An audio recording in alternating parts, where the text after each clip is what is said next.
नमस्कार, दिल्ली दर्पण टीवी देख रहे हैं। आज मैं पहुंचा हूं कनॉट प्लेस एरिया में। हमारे साथ हैं इंद्रजीत जी।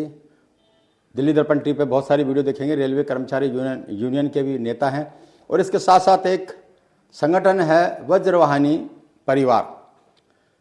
कई जागरूकता अभियान ये चलाते हैं, उनमें मतदाता जागरूकता अभियान भी शामिल है और चुनाव सुधार शामिल है।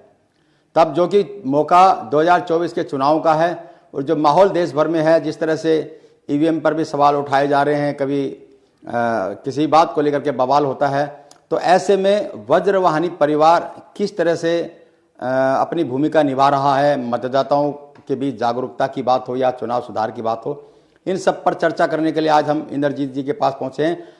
इनका जन्मदिन था तो जन्मदिन की हमने बधाई दी। आप देख ही रहे हैं, माला इन्होंने पहन रखी है। तो बधाई के साथ साथ क्यों ना हमने सोचा कि हम वज्रवाहिनी परिवार के जो कार्यकलाप है उन सब पर भी चर्चा कर लें। इंद्रजीत जी, बहुत बहुत स्वागत है। पहले तो थोड़ा सा वज्रवाहिनी परिवार के बारे में बताइए कि क्या उद्देश्य है इसके गठन को लेकर के, कब हुआ और कहां तक आपने काम किया? जी, वज्रवाहिनी परिवार का गठन आज से 20 वर्ष पूर्व राजस्थान की पवित्र धरती से हुआ था और वज्रवाहिनी ने अपने कार्यकर्ताओं को पूरा प्रशिक्षण किया और वज्रवाहिनी की सोच थी कि एक बहुत बड़ा शिक्षित और परिवर्तनकारी वर्ग सरकारी क्षेत्र में कर्मचारियों का होता है और कर्मचारी जो जितने भी, चाहे वो राज्य कर्मचारी हो और चाहे वो केंद्रीय कर्मचारी हो, उनका राजनीतिक दृष्टि से उपयोग न हो। सरकार के प्रतिबंध रहते हैं, परंतु वो इस राष्ट्र निर्माण में, सामाजिक रचना निर्माण में और कितनी तरीके से अपने योगदान दे सकते हैं, उसको अनुभूत करते हुए हमने सरकारी कर्मचारियों के लिए एक सामाजिक संस्था वज्रवाहिनी परिवार का निर्माण किया और हम जो समाज की ज्वलंत समस्याएं हैं उस पर सरकारी कर्मचारी मुखरित होकर अपने विचार व्यक्त कर सके, जनमत का निर्माण कर सके और स्वस्थ समाज और स्वस्थ राष्ट्र में अपना सहयोग दे पाए, इसलिए वज्रवाहिनी का गठन किया। तो अभी कोई एक्टिविटी निर्धारित की है जब, क्योंकि चुनाव अभी 2024 का है और बहुत महत्वपूर्ण ये चुनाव है? बिल्कुल, तो क्या कुछ प्रोग्राम लेकर के वज्रवाहिनी परिवार जा रहा है? वज्रवाहिनी जैसा कि स्पष्ट है कि हमारा जो वज्रवाहिनी का संगठन है वो राष्ट्र हित में पूर्णतः समर्पित रहता है और राष्ट्र सर्वोपरि और व्यक्तिनिष्ठ न होकर के कि जो स्वस्थ परंपराएं पढ़नी चाहिए इस देश के युवा के लिए, हमारी आने वाली पीढ़ी के लिए, तो हम सदैव उसका स्वागत करते हैं और उसका प्रचार प्रसार हो, इसकी पूरी की पूरी व्यवस्था करते हैं। तो क्या ये माना जाए कि केवल जो सरकारी कर्मचारी हैं उन्हीं के ऊपर फोकस है सेना का? ना, सरकारी कर्मचारी का वो वर्ग जिसको अपनी अभिव्यक्ति पर प्रतिबंधन महसूस होता है, कुछ किसी विषय पर अपने विचार उद्गार करने में एक बेड़ियां सी महसूस होती हैं, उसको एक प्लेटफॉर्म देकर के सामूहिक स्वर में जो राष्ट्र हित में उसका समर्थन करने की प्रवृत्ति जागे और एक सशक्त माध्यम से हम अपनी बात रख पाए, जनमत निर्माण में, सुधारों में हमारी भूमिका सक्रिय है। इस दृष्टि से मैं चर्चा भी करना चाह भी रहा था आपसे कि जैसे कि आपने बताया कि जो सरकारी कर्मचारी हैं, एक बाध्यता होती है, खुल करके वो अपने विचार प्रकट नहीं कर पाता, अपनी राय बतौर वो एक नागरिक भी है। लेकिन उस नागरिक के हक का इस्तेमाल वो जब चुनाव का मौका होता है तो अपनी फीलिंग्स, अपनी भावनाएं, अपना पक्ष, अपना मत वो प्रदर्शित नहीं कर पाता। आप कह रहे हैं कि ये उनको ये मंच देता है, तो क्या सोच रहा है इस समय सरकारी जो वर्ग है? अब जब 2024 का चुनाव है, सरकार और सरकार की नीतियों को लेकर उसके भी कोई एजेंडे होंगे, कोई मुद्दे होंगे, निश्चित तो वो क्या है? आपका मैं धन्यवाद करता हूं, बहुत बहुमूल्य प्रश्न है आपका राजेंद्र जी भाई साहब। देखिए, दो बात स्पष्ट होती है कि जब हम एक सरकारी कर्मचारी के नाते काम करते हैं तो सरकार से हमारा वैचारिक मतभेद होता है कि हमारी जो अपेक्षाएं सरकार से हैं, तो वो एक जो संबंध होता है सरकार और कर्मचारी का, एक श्रमिक के नाते, श्रम संगठन के नाते, तो हमें जो चाहिए हम सरकार के सामने ज्ञापन देते हैं, धरना करते हैं, प्रदर्शन करते हैं, परंतु उसका मतलब ये नहीं होता कि हम सरकार के जो अच्छे कार्य हैं उनको एक किनारा कर दें। तो एक संतुलन होता है, जहां हमारे हित की मांग है, सरकारी संसाधनों की उपलब्धता है, तो वो सरकार को सजग और सचेत करने के लिए वो सतत कार्यक्रम हम चलाते हैं। आप भारतीय मजदूर संघ से भी जुड़े हैं, वैसे को अनुवांशिक है, मुझे नहीं पता कि इसमें इसको चर्चा करना चाहिए, लेकिन क्योंकि कनेक्टेड है, वो भी सरकारी कर्मचारी हैं। आपने एमपीएस की मांग को लेकर के भी पीछे धरना प्रदर्शन किया था, तो ऐसा मौका कई बार आता है कि आपका व्यक्तिगत जुड़ाव किसी वर्ग विशेष और संगठन के विशेष होते हुए भी उसकी नीतियों के खिलाफ आपने आवाज़ भी उठाई है, तो कितना असर होता है उस पर? क्या बात मान ली जाती है या कई बार कोई नाराजगी का भी सामना करना पड़ता है आपको? नहीं, नाराजगी का सामना बिल्कुल नहीं करना पड़ता। हम श्रम संगठन होने के नाते स्वतंत्र होते हैं और श्रमिकों की समस्या को सरकार के पास रखना हमारा प्रथम दायित्व होता है। परंतु उस सरकार का विरोध नहीं समझना चाहिए। सरकार से हमारी क्या अपेक्षा है उसको स्वतंत्र रूप से हम रखते हैं और प्रदर्शनों के माध्यम से, धरनों के माध्यम से अपनी पीड़ा की अभिव्यक्ति करते हैं और वो हम सतत करते हैं। परंतु जब चुनाव आता है तो राष्ट्र हित में क्या करना चाहिए उसके बारे में भी हम स्पष्ट रहते हैं कि हमारे राष्ट्र के लिए क्या ध्यान है रखना है, क्योंकि श्रमिक समस्या समग्र राष्ट्र और समाज की रचना नहीं करते हैं। समाज और राष्ट्र के हित में जो है वो मतदान के समय हमारी वो सजगता, हमारी स्पष्ट नीति, बिल्कुल स्पष्टता से हम काम करते हैं कि हमारे राष्ट्र के लिए क्या सर्वोपरि है। राष्ट्रव्यापी आपका ये संगठन है। अब जब चुनाव हैं लेकिन साथ के साथ आप देख रहे हैं किसान आंदोलन, दिल्ली के जो हालात हैं, हरियाणा पंजाब बॉर्डर पर देखा आपने किस तरह की, जैसे सेना पे तनाव, बॉर्डर पर जो माहौल होता है वो माहौल यहाँ था। दिल्ली पहले भी बंधक सी बनी रही थी।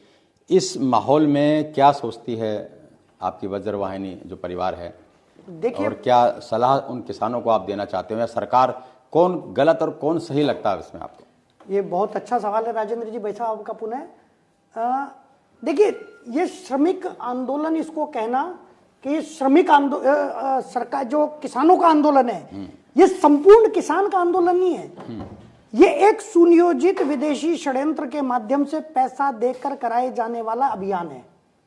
आप ये देखिए कि केवल पंजाब के किसानों को ही समस्या क्यों है, और पंजाब के भी समग्र किसानों को समस्या ना होते हुए एक वर्ग विशेष को ही यह समस्या क्यों है। और फिर ये समय समय पर ही एक निश्चित समय पर निश्चित प्रकार से केवल हिंसा, तनाव और एक दबाव और प्रचार प्रसार का माध्यम बनता है। पिछली बार भी जब वो आंदोलन समाप्त हुआ तो राजनीतिक दल खुल के उनसे सहमत नहीं थे आंदोलन हटाए जाने से। आप पिछले बार जो इनको फंडिंग हुई उसकी तह में जाएं कि इतनी बड़ी व्यवस्था के पीछे ऐसी कौन सी शक्ति है कि जो इनको 6-6 महीने का राशन लेके निकले। खुलकर योगेंद्र जी ने कहा था कि हमने कांग्रेस के लिए पिच बनाई थी पर वो इसका पिच का उपयोग नहीं कर पाए। तो इन आंदोलनों का किसान से कोई लेना देना नहीं है, नहीं तो समग्र राष्ट्र जल रहा होता। प्रांत के एक एक कोने से जहां भाजपा सरकारें नहीं है वहां से भी किसान अपनी आहुति डालने आते। ये केवल एक वर्ग विशेष है, वो भी उसमें भी राष्ट्रद्रोही शक्तियां हैं और 80% लोग जो निर्दोष हैं उनको सम्मिलित करके, उनको मिसगाइड करके, उनकी भावना से खेल के परिवार के बच्चों को इस हिंसा में लगाया जाता है। तो केवल एक षड्यंत्र मात्र। लेकिन आप ये तो मानेंगे कि जो किसानों की हालत है, किसान, इस देश की अर्थव्यवस्था का आलम यह है कि जब किसान के पास फसल बहुत ज़्यादा होती है तो उसको उस फसल का दाम नहीं मिलता।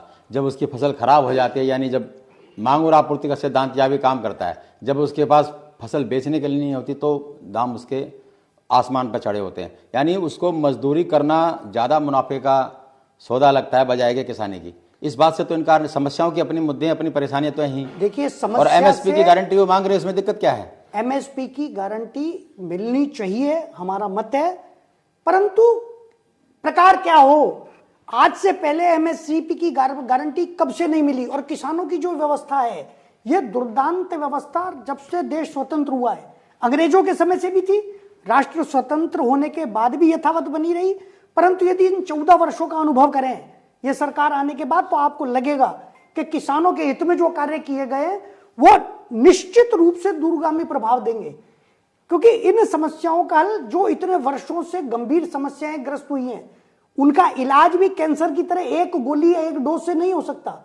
प्रतीक्षा करनी पड़ेगी कि जो इतने गंभीर रोग किसानों की अर्थव्यवस्था में घुसे हुए हैं तो वो दीर्घकालीन उपचारों के माध्यम से ठीक हो सकते हैं। वो समस्या निश्चित रूप से ये तो आप उसमें सुधार होना चाहिए। परंतु सुधार के जो प्रकार है, सरकार की जो मंशा है, उनके साथ बैठ के वार्ता करके और क्रमशः चरणबद्ध अभियान से इसका हल निकलेगा। इस प्रकार हिंसा लेके पूरी जनता को त्रस्त करना, सारे गेट बंद कर देना, पुलिस पर हमला कर देना, धमकी देने से कोई भी समाधान निकलना नहीं है। केवल उनकी मंशा स्पष्ट होती है। नहीं, ये सही है कि कुछ स्टेट के किसान, इसमें ज़्यादातर पंजाब के ही हैं जो आप कह रहे हो, कि राष्ट्र विरोधी ताकतों का हाथ है और इंटेंशन उनकी खराब है, लेकिन एक तरफ आप ये भी कह रहे हैं कि मांग तो जायज़ है। देखिए, मांग जायज है, उसी की आड़ में ये प्रयत्न किए जाते हैं। जो भड़काना तो भी होता है तो निराधार भड़काना नहीं होता। ऐसा मौका और माहौल क्यों बने? आप देखिए, इतने जो राष्ट्रद्रोही ताकतें हैं वो भी हो सकता है सीएए को लेकर के ऐसी प्रकार के प्रयत्न इस राष्ट्र में हो। जब तक चुनाव संपन्न नहीं हो जाते तो जो चाहते हैं कि इस सरकार, ये देश मोदी विहीन हो जाए, ये सरकार राष्ट्रवादी सरकार से वंचित हो जाए, तो जिस समस्या के माध्यम से इस राष्ट्र में आग लगाई जा सकती है वो समस्याओं की आड़ में आग लगाने का प्रयत्न किया। ये जो आंदोलन है आप इसको राजनीति से प्रेरित बता रहे हैं, तो कहने वाले तो ये भी कह सकते देखिए, हैं अगर ये राजनीति से प्रेरित नहीं होता तो इसका समय यही नहीं होता। इसका प्रकार कुछ दूसरा भी हो सकता था, सड़कें जाम करना, दिल्ली को बंधक बनाना, क्या यही एक प्रकार रह जाता? तो कह देते, ऐलान कर देते, ठीक है जी हम जो एमएसपी है वो हम लागू करेंगे। क्या देखिए राजेंद्र जी, कटु सत्य कि अगर आप भी प्रधानमंत्री होते तो आप भी जब प्रधानमंत्री की सीट पर बैठते तो आपको भी वही समस्या आती जो इस सरकार को आती है।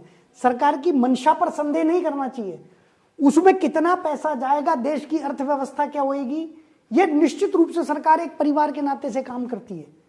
तो कुछ भी दे देने का अर्थव्यवस्था पर प्रभाव क्या पड़ेगा, अन्य उपक्रम जितने चल रहे हैं उन पर क्या प्रभाव पड़ेगा, और आने वाली जो भविष्य की किसान की व्यवस्था उन पर क्या प्रभाव पड़ेगा, कि संसाधन के अभाव में यदि कुछ कर देते हैं। आप देख सकते हैं दिल्ली में केजरीवाल जी ने जो औषधालय खोले थे उनके क्या हाल पड़े हुए हैं। जितनी योजनाएं केजरीवाल जी ने चालू की थी कि मैं ऐसा पानी दूंगा, पानी की व्यवस्था देख सकते हैं। ये तो लंबा हो जाएगा अगर हम उधर की तरफ नहीं, जाएंगे। अगर जो आखिरी में आप इस आंदोलन पर क्या, आपकी जो वज्रवाहिनी जो परिवार है, क्या दर्शकों को हमारे उनको कहना चाहेंगे इस आंदोलन को लेकर के और जो आने वाले चुनाव को लेकर के? राजेंद्र जी, बहुत अच्छा सवाल किया। मैं ये कहना चाहूंगा कि जितने भी समस्याएं सरकार उस पर गंभीर है, मंत्री स्वयं उनके घटना स्थल पर जाकर के, उनके आंदोलन स्थल पर जाकर वार्ता करना चाहते हैं और एक सामंजस्य से इसका हल निकाला जा सकता है। परंतु कुछ षड्यंत्रकारी तत्व पहले भी थे, आज भी हैं, जो व्यवस्था बिगाड़ने की चेष्टा करेंगे। उनसे बचते हुए किसानों को सरकार का मंतव्य समझते हुए एक संयुक्त समाधान की ओर बढ़ना चाहिए, जिससे न जनता को कष्ट हो।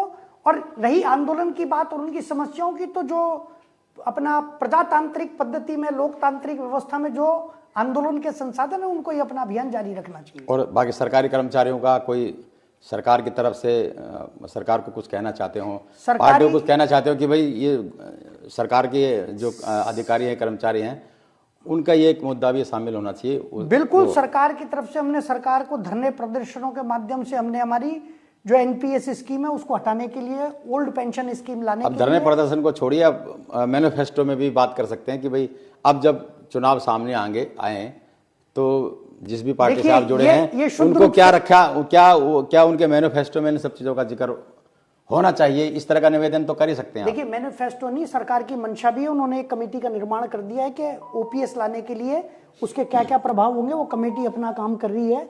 परंतु इस प्रकार चुनावों को देखते हुए मेरा ये व्यक्तिगत मानना है वज्रवाहिनी परिवार के नाते कि एक ब्लैकमेलिंग होती है कि हम सरकार के साथ सामंजस्य से काम करें।